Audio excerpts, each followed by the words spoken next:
آپ سن رہے ہیں راشد رضا وائس۔ ایک قوال کی آواز پر ایک پری پہ کر رقص کرنے لگا۔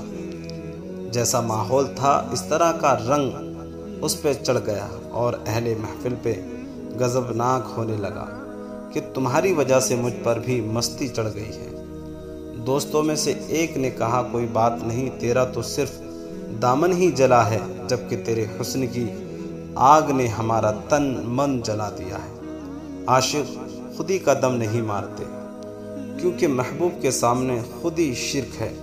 مجازی عشق والے جب فانی چیزوں پہ اس قدر فنا ہو جاتے ہیں تو حقیقی عشق والوں کی حالت کیا ہوتی ہوگی۔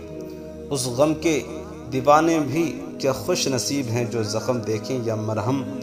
اس کے دیوانے تو ملامت برداشت کرنے والے ہوتے ہیں، کیونکہ مست اونٹ آسانی سے بوجھ اٹھا لیتا ہے۔ بیت المقدس کی طرح باہر سے خراب مگر اندر سے پر نور ہے۔ پروانے کی طرح جل جاتے ہیں، نہ کہ ریشم کے کپڑے کی طرح اپنے ہی اوپر تنے رہتے ہیں۔ محبوب بغل میں ہوتا ہے مگر اس کی تلاش میں سرگرداں ہیں۔ ندی کے کنارے کھڑے ہیں مگر پیاس سے ہونٹ خشک ہیں۔ میں کیوں کہوں کہ پینے پہ قادر نہیں؟